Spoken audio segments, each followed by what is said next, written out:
வணக்கம். ஆகாஷவாணி திருச்சிராப்பள்ளி மாநில செய்திகள் வாசிப்பவர் ஷர்மிளா ரோஷன். தலைப்புச் செய்திகள். புதுதில்லியில் நடைபெறும் 23வது இந்திய ரஷ்யா வருடாந்திர உச்சிமாநாட்டில் பங்கேற்பதற்காக ரஷ்ய அதிபர் திரு விளாடிமிர் புதின் இன்று இந்தியா வருகிறார்.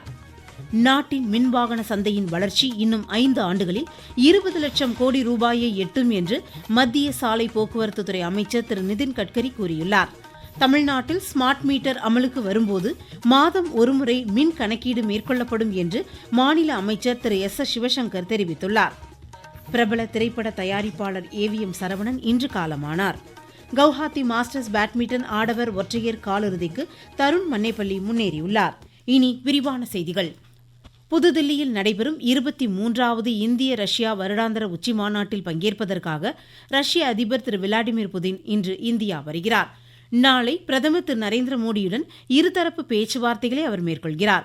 பரஸ்பர நலம் சார்ந்த பிராந்திய சர்வதேச விஷயங்கள் குறித்து இரு தலைவர்களும் விவாதிக்க உள்ளனர். வர்த்தகம், பொருளாதாரம், சுகாதாரம், கல்வி, கலாச்சாரம், ஊடக பிரிவுகளில் இரு நாடுகளுக்கிடையே புரிந்துணர்வு ஒப்பந்தங்களும் கையெழுத்தாகும் என எதிர்பார்க்கப்படுகிறது. இதனிடையே மத்திய பாதுகாப்பு அமைச்சர் திரு ராஜ்நாத் சிங்கும் ரஷ்ய பாதுகாப்பு அமைச்சர் திரு ஆண்ட்ரே பெலோசவும் 22வது இந்திய ரஷ்ய ராணுவ நிலையிலான பேச்சுவார்த்தைகளையும் இன்று மேற்கொள்கின்றனர். பாதுகாப்புத் துறையில் இரு நாடுகளுக்கிடையே உள்ள நட்புறவை ஆய்வு செய்வதோடு ஒத்துழைப்பிற்கான வாய்ப்புகள் குறித்தும் இரு தலைவர்களும் விவாதிக்கின்றனர். தேசிய கடற்படை தினம் இன்று கொண்டாடப்படுகிறது. இத்தினத்தை ஒட்டி முப்படைகளின் தளபதி ஜெனரல் அனில் சௌஹான், கடற்படை தலைவர் அட்மிரல் தினேஷ் கே திரிபாதி ஆகியோர் புதுதில்லியில் உள்ள தேசிய போர் நினைவு சின்னத்தில் மலர் வளையம் வைத்து அஞ்சலி செலுத்தினர். இந்நிகழ்வின் ஒரு பகுதியாக நாட்டிற்காக இன்னுயிர் ஈந்த கடற்படை வீரர்களின் வீரத்தையும் துணிச்சலையும் நினைவு கூர்ந்தனர். குடியரசுத் தலைவர் திருமதி திரௌபதி முர்மு, குடியரசு துணைத் தலைவர் திரு சி. பி. ராதாகிருஷ்ணன் ஆகியோர் வெளியிட்டுள்ள வாழ்த்துச் செய்தியில் கடல்சார் பாதுகாப்பை முன்னெடுத்து வீர தீரத்துடனும் அர்ப்பணிப்புடனும் கடற்படை வீரர்கள் செயலாற்றுவதாக புகழாரம் சூட்டினர். பிரதமர் திரு நரேந்திர மோடி வெளியிட்ட செய்தியில் தன்னிகரற்ற துணிச்சலுடன் செயலாற்றும் கடற்படையினர் சுயசார்பு பாரதம் மற்றும் நவீன தொழில்நுட்பங்களில் தனி கவனம் செலுத்தி நாட்டின் பாதுகாப்பு கட்டமைப்பை மேம்படுத்தியுள்ளதாக பாராட்டு தெரிவித்தார். உள்துறை அமைச்சர் திரு அமித்ஷாவும் பாதுகாப்பு அமைச்சர் திரு ராஜ்நாத் சிங்கும் வெளியிட்ட செய்தியில் கடல்சார் அச்சுறுத்தல்களை துணிச்சலுடன் எதிர்கொண்டு நாட்டின் வளர்ச்சியை கடற்படையினர் முன்னெடுத்துச் செல்வதாக எடுத்துரைத்தனர். 1971ஆம் ஆண்டு ஆபரேஷன் ட்ரிடன்ட் தாக்குதலின் போது கராச்சியில் பாகிஸ்தானின் 4 கப்பல்களை நீரில் மூழ்கடித்து வெற்றியை நிலைநாட்டியதை நினைவுகூரும் வகையில் ஆண்டுதோறும் டிசம்பர் 4ஆம் தேதி கடற்படை தினம் கொண்டாடப்படுகிறது. நாட்டின் மின்வாகன சந்தையின் வளர்ச்சி இன்னும் 5 ஆண்டுகளில் 20 லட்சம் கோடி ரூபாயை எட்டும் என்று மத்திய சாலை போக்குவரத்துத்துறை அமைச்சர் திரு நிதின் கட்கரி தெரிவித்துள்ளார். மக்களவையில் துணை கேள்விகளுக்கு இன்று பதிலளித்த அமைச்சர் ஆண்டொன்றுக்கு 1 கோடி ரூபாய் அளவிற்கு மின் வாகனங்களின் விற்பனை இருக்கும் என்று குறிப்பிட்டார். அடுத்த 5 ஆண்டுகளில் மின் வாகனங்களின் செயல்பாட்டால் 5 கோடி புதிய வேலைவாய்ப்புகள் உருவாகும் என்றும் குறிப்பிட்டார். தற்போது 57 லட்சம் மின் வாகனங்கள் பதிவு செய்யப்பட்டுள்ளதாகவும் மின் வாகனங்களின் விற்பனை தற்போது 20% அளவிற்கு அதிகரித்திருப்பதாகவும் கூறினார். மின் வாகன விற்பனை எண்ணிக்கை கடந்த 2 ஆண்டுகளில் எரிபொருள் என்ஜின் விற்பனையை விட அதிகமாக உள்ளதாகவும் எடுத்துரைத்தார். பிரதமரின் மின்வாகன திட்டத்தின் கீழ் மின்னேற்ற நிலையங்கள் அமைக்க கனரக தொழிற்சாலைகள் 2000 கோடி ரூபாய் நிதி ஒதுக்கீடு செய்திருப்பதாகவும் திரு நிதின் கட்கரி கூறியுள்ளார். தேசிய புலனாய்வு முகமை 27 ஆள்கடத்தல் வழக்குகளை பதிவு செய்து 169 பேரை கைது செய்துள்ளதாக வெளியுறவுத்துறை அமைச்சர் டாக்டர் எஸ். ஜெய்சங்கர் தெரிவித்துள்ளார்.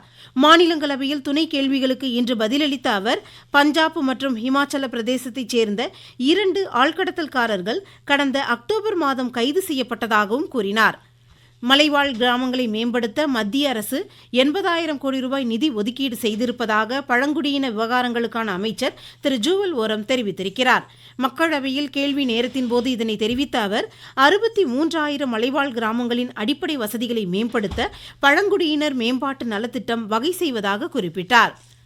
ஜல்ஜீவன் நீர் மேலாண்மை இயக்கத்தின் கீழ் 15 கோடிக்கும் மேற்பட்ட குடியிருப்புகளுக்கு தூய்மையான குடிநீர் விநியோகிக்கப்படுவதாக மத்திய ஜல்சக்தி துறை அமைச்சர் திரு சி. ஆர். பாட்டீல் தெரிவித்துள்ளார். மக்களவையில் இன்று துணை கேள்விகளுக்கு பதிலளித்த அவர் மேலும் 4 கோடி வீடுகளுக்கு தூய்மையான குடிநீர் வழங்கும் பணிகள் நடைபெற்று வருவதாக கூறினார். வரும் 2030ஆம் ஆண்டிற்குள் குழந்தை திருமணங்கள் இல்லா நாடாக இந்தியாவை மேம்படுத்த அரசு இலக்கு நிர்ணயித்துள்ளதாக மத்திய மகளிர் குழந்தைகள் மேம்பாட்டுத்துறை அமைச்சர் திருமதி அன்பூர்ணா தேவி தெரிவித்துள்ளார். புதுதில்லியில் குழந்தை திருமணங்கள் தடுப்பு தீவிர விழிப்புணர்வு 100 நாள் பிரச்சார இயக்கத்தை இன்று துவக்கி வைத்து பேசிய அமைச்சர், நாட்டு மக்கள் மற்றும் சமுதாயத்தினரின் பங்களிப்போடு இந்த பிரச்சார இயக்கம் முன்னெடுத்துச் செல்லப்படும் என்றார். இந்த 100 நாள் பிரச்சார இயக்கம் சர்வதேச மகளிர் தினமான வரும் மார்ச் 8ஆம் தேதி நிறைவடைகிறது. நீங்கள் கேட்டுக்கொண்டிருப்பது ஆகாஷவாணியின் மாநில செய்தி அறிக்கை. தமிழ்நாட்டில் ஸ்மார்ட் மீட்டர் அமலுக்கு வரும்போது மாதம் ஒருமுறை மின் கணக்கீடு முறை நடைமுறைப்படுத்தப்படும் என்று மாநில போக்குவரத்து மற்றும் மின்துறை அமைச்சர் திரு எஸ். சிவசங்கர் தெரிவித்துள்ளார். திருச்சி திருவரம்பூரில் பள்ளி மாணாக்கருக்கான பிரத்யேக பேருந்து சேவையை இன்று துவக்கி வைத்த பின்னர் செய்தியாளர்களிடம் பேசிய அவர், பள்ளி மாணாக்கருக்கு தேவையான பேருந்து வசதிகள் செய்து கொடுக்கப்பட்டு வருவதாக கூறினார். புதுமை பெண் தமிழ் புதல்வன் திட்டங்களால் கல்லூரிகளில் மாணாக்கரின் சேர்க்கை அதிகரித்துள்ளதை அடுத்து அதற்கேற்ப பேருந்து வசதிகளுக்கு ஏற்பாடுகள் செய்யப்படுவதாக கூறினார். பழம்பெரும் திரைப்பட தயாரிப்பாளர் ஏவிஎம் சரவணன் உடல்நலக்குறைவால் இன்று காலமானார். அவருக்கு வயது 86. முதலமைச்சர் திரு மு க ஸ்டாலின் விடுத்துள்ள இரங்கல் செய்தியில், எளிமையுடனும் அன்புடனும் அனைவரிடமும் பழகும் அன்னாரது மறைவால் வாடும் அவரது குடும்பத்தினருக்கும் திரை உலகத்தினருக்கும் ஆறுதல் தெரிவித்துக் கொள்வதாக கூறினார். மத்திய அமைச்சர் டாக்டர் எல் முருகன் தமது செய்தியில், ஏவிஎம் தயாரிப்பு நிறுவனத்தை திறம்பட கையாண்டு சிறந்த திரைப்படங்களை தமிழ் உலகிற்கு வழங்கிய அன்னாரது ஆன்மா சாந்தியடைய இறைவனிடம் பிரார்த்திப்பதாக கூறினார். திருவள்ளூர் மாவட்டத்தில் மழைநீர் தேங்காத அளவில் ஆக்கிரமிப்புகள் அகற்றப்பட்டு முன்னெச்சரிக்கை நடவடிக்கை மேற்கொள்ளப்பட்டதால் பெருமளவு பாதிப்புகள் குறைந்ததாக மாநில சிறுபான்மையினர் நலத்துறை அமைச்சர் திரு நாசர் தெரிவித்துள்ளார். ஆவடி மாநகராட்சிக்கு உட்பட்ட மழையால் பாதிக்கப்பட்ட பகுதிகளில் நிவாரணப் பொருட்களை இன்று வழங்கிய அவர் தூய்மை பணியாளர்களுக்கான மருத்துவ முகாமையும் ஆய்வு செய்தார். மாணாக்கரின் புதுமையான சிந்தனைகளையும் படைப்பாற்றல் திறனையும் வெளிக்கொணரும் ஸ்மார்ட் இந்தியா ஹேக்கத்தான் வரும் 8, 9 தேதிகளில் நாடு முழுவதும் நடைபெறுகிறது. இதன் ஒரு பகுதியாக புதுச்சேரி அரியூர் தொழில்நுட்ப கல்லூரியில் மென்பொருள் சார்ந்த இறுதிப் போட்டி கல்வி அமைச்சகம் மற்றும் அகில இந்திய தொழில்நுட்ப கல்விக் கழகம் சார்பில் நடைபெறுகிறது. நாட்டின் பல்வேறு பகுதிகளிலிருந்து புதுச்சேரிக்கு வருகை தரும் மாணாக்கர் செயற்கை நுண்ணறிவு சார்ந்த நீல கரியமிலம், உருக்காலை, தளவாட செயலாக்கம், இரும்புத்தாது கனிமங்கள் பிரிவுகளில் நுட்பமான பிரச்சினைகளுக்கு தீர்வு காண உள்ளனர். இந்த ஹேக்கத்தான் இறுதிப் போட்டியில் வெற்றி பெறும் அணிகளுக்கு 1 லட்சம் ரூபாய் பரிசுத் தொகை வழங்கப்படுவதோடு கண்டுபிடிப்புகளை முன்னெடுத்துச் செல்லும் நிதி உதவிகளும் அளிக்கப்படும்.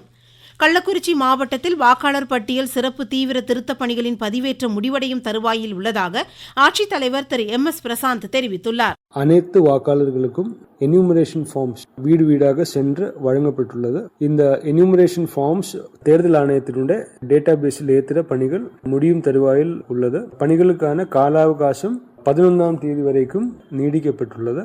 வரைவு வாக்காளர் பட்டியலில் இடம்பெயர்ந்தவர்கள், டெத் கேசஸ், ஆப்ஷன் இல்லாதவர்கள், இல்ல கண்டுபிடிக்க முடியாதவர்கள், இந்த மாதிரி 3-4 கேட்டகரிஸ்ல உள்ள ஆள்களை வரைவு வாக்காளர் பட்டியலில் நீக்குவதற்குள்ள உத்தேச பட்டியல் தயார் செய்யப்பட்டுள்ளது. தூத்துக்குடி மாவட்டத்தில் அகிலாண்டபுரம், பெருங்குளம் உள்ளிட்ட 7 வழித்தடங்களில் மகளிருக்கான பேருந்து சேவையை மாநில சமூக நலத்துறை அமைச்சர் திருமதி கீதா ஜீவன் இன்று கொடியசைத்து துவக்கி வைத்தார். டிட்வா புயல் காரணமாக நாகை கோடியக்கரை பறவைகள் சரணாலயத்திற்கு திசை மாறி அரிய வகை பறவைகள் இந்த ஆண்டு கூடுதலாக வந்திருப்பதாக எமது செய்தியாளர் தெரிவிக்கிறார். நாகை மாவட்டம் வேதாரண்யம் அடுத்த கோடியக்கரை பறவைகள் சரணாலயத்திற்கு பிளம்பிங்கோ மற்றும் சிறவி வகைகள் லட்சக்கணக்கில் வந்துள்ளன. இந்த பறவை ரஷ்யாவில் இருந்து நாகாலாந்து வழியாக சென்றபோது வங்கக்கடலில் நிலை கொண்டிருந்த டிட்வா புயலின் காரணமாக காற்றின் வேகத்தால் திசை மாறி 20,000 கிலோமீட்டர் பறந்து கோடியக்கரை பறவைகள் சரணாலயத்திற்கு வந்து சேர்ந்துள்ளது. புதிய வரவாக அரிய வகை பறவையான அமூர் வல்லூர் பறவைகள் வந்துள்ளது குறிப்பிடத்தக்கது. நாகையிலிருந்து செல்வன் ஜபராஜ். வட தமிழகம், புதுவை கடலோர பகுதிகளில் நிலவிய ஆழ்ந்த காற்றழுத்த தாழ்வு பகுதி தற்போது காற்றழுத்த தாழ்வு பகுதியாக வலுக்குறைந்து இன்று மேலும் வலுவிழந்ததாக சென்னை வானிலை ஆய்வு மையம் தெரிவித்துள்ளது. இந்நிலையில் வளிமண்டல கீழடுக்கு சுழற்சி காரணமாக தமிழ்நாட்டில் பரவலாக இன்று கனமழை பெய்யும் என்று இம்மையத்தின் இயக்குநர் திரு செந்தாமரை கண்ணன் கூறியிருக்கிறார். கனமழையை பொறுத்தவரை அடுத்த 24 மணி நேரத்தில் திருவள்ளூர், சென்னை, செங்கல்பட்டு, காஞ்சிபுரம், ராணிப்பேட்டை, வேலூர், திருவண்ணாமலை மற்றும் விழுப்புரம் மாவட்டங்களிலும், நீலகிரி மற்றும் கோவை மாவட்ட மலைப்பகுதிகள், தென்காசி மற்றும் திருநெல்வேலி மாவட்ட மலைப்பகுதிகள் மற்றும் தூத்துக்குடி மாவட்டத்திலும் ஓரிரு இடங்களில் கனமழைக்கு வாய்ப்புள்ளது. மீனவர்களுக்கான எச்சரிக்கையை பொறுத்தவரை அடுத்த 24 மணி நேரத்திற்கு லட்சத்தீவு கடல் பகுதிகள் மற்றும் அதனை ஒட்டிய தென்கிழக்கு அரபிக்கடல் பகுதிகளில் சூறாவளி காற்று வீச வாய்ப்புள்ளது. குவஹாத்தி மாஸ்டர்ஸ் பேட்மிண்டன் ஆடவர் ஒற்றையர் காலிறுதிக்கு இந்தியாவின் தருண் மன்னேப்பள்ளி முன்னேறியுள்ளார். காலிறுதிக்கு முந்தைய சுற்றில் அவர் சக வீரரான மெரியாபாவை 21-13, 21-16 என்ற நேர் செட்களில் தோற்கடித்தார். மீண்டும் தலைப்புச் செய்திகள். புதுதில்லியில் நடைபெறும் 23வது இந்திய ரஷ்யா வருடாந்திர உச்சிமாநாட்டில் பங்கேற்பதற்காக ரஷ்ய அதிபர் திரு விளாடிமிர் புதின் இன்று இந்தியா வருகிறார். நாட்டின் மின்வாகன சந்தையின் வளர்ச்சி இன்னும் 5 ஆண்டுகளில் 20 லட்சம் கோடி ரூபாயை எட்டும் என்று மத்திய சாலை போக்குவரத்துத்துறை அமைச்சர் திரு நிதின் கட்கரி கூறியுள்ளார். தமிழ்நாட்டில் ஸ்மார்ட் மீட்டர் அமலுக்கு வரும்போது மாதம் ஒருமுறை மின் கணக்கீடு மேற்கொள்ளப்படும் என்று மாநில அமைச்சர் திரு எஸ். சிவசங்கர் தெரிவித்துள்ளார். பிரபல திரைப்பட தயாரிப்பாளர் ஏவிஎம் சரவணன் இன்று காலமானார். குவஹாத்தி மாஸ்டர்ஸ் பேட்மிண்டன் ஆடவர் ஒற்றையர் காலிறுதிக்கு தருண் மன்னேப்பள்ளி முன்னேறியுள்ளார். இத்துடன் இந்த செய்தியறிக்கை முடிவடைந்தது.